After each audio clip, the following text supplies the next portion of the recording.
السلام علیکم ناظرین ذرا سوچیں، آج انسان اپنے آپ کو ٹیکنالوجی کا بادشاہ سمجھ رہا ہے۔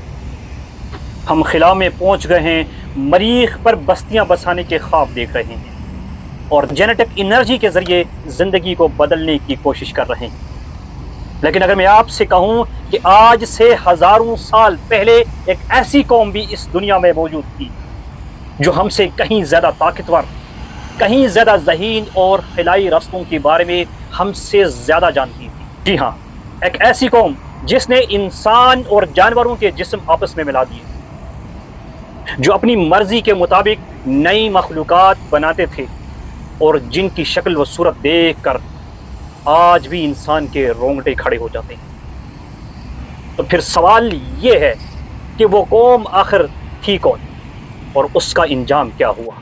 قدیم کتابوں بابل کے عہد قدیم اور کتاب نوح کے مطابق یہ وہ لوگ تھے جنہوں نے اپنے علم اور طاقت کا غلط استعمال کیا۔ کہا جاتا ہے کہ انہوں نے نہ صرف جانوروں اور پرندوں بلکہ انسانوں تک کی شکل و صورت بدل ڈالی۔ ان کے پاس ایسا شیطانی علم تھا جس سے وہ زمین کے راز جانتے اور آسمانی خبریں تک سننے کی کوشش کرتے۔ قدیم مصر اور دوسری تہذیبوں سے ملنے والی تصاویر اور مجسمے بھی انہی مخلوقات کی جھلک دکھاتے ہیں۔ کہیں انسان کا جسم اور کہیں جانور کا سر، تو کہیں جانور کا جسم اور انسان کا چہرہ۔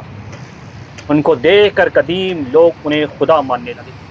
یہ قوم طاقت میں بھی عام انسانوں سے کئی گنا بڑی تھی، قداور، مضبوط اور درندوں جیسی صفتوں والی۔ ان کا غرور اتنا بڑھ گیا تھا کہ وہ زمین پر فساد ہی فساد پھیلانے لگے۔ یہی وہ دور تھا جب حضرت نوح علیہ السلام کی بعثت ہوئی۔ حضرت نوح علیہ السلام نے انہیں صدیوں تک اللہ کی طرف بلایا، سمجھایا کہ یہ سب شیطانی جال ہے، لیکن جب انہوں نے بات نہ مانی، اپنی سرکشی پر اڑ گئے، تو پھر اللہ تعالیٰ نے وہ فیصلہ فرمایا جس نے پوری دنیا کی تاریخ بدل دی۔ جی ہاں، آیا وہ عظیم طوفان۔ حضرت نوح علیہ السلام کو اللہ تعالیٰ نے حکم دیا کہ ایک کشتی بناؤ اور جس میں مومنین کے ساتھ ساتھ جانوروں اور پودوں کی اصلی نسلیں بھی محفوظ کر لی گئیں۔ اور پھر وہ دن آیا جب آسمان سے پانی برسنے لگا، زمین پھٹنے لگی اور وہ پوری قوم تمام تر شیطانی طاقت اور غرور سمیت ہمیشہ کے لیے غرق ہو۔ اب ذرا سوچیں، اب ذرا آج کے دور پر نظر ڈالیں۔ ہم انسان جینیٹک انرجی کی طرف، ہم انسان جینیٹک انجینئرنگ کی طرف بڑھ رہے ہیں۔ پلاسٹک سرجری کے ذریعے لوگ اپنے چہرے جانوروں جیسے بنا رہے ہیں۔ یہ سب دیکھ کر سوال اٹھتا ہے، کیا تاریخ خود کو دہرانے جا رہی ہے؟ کیا انسان دوبارہ وہی غلطی کرنے والا ہے جو اس تباہ شدہ قوم نے کی تھی؟ دوستو، یاد رکھیں، جب انسان اپنی عقل اور علم کو اللہ کے حکم کے خلاف استعمال کرتا ہے تو انجام ہمیشہ بربادی ہی والا ہوتا ہے۔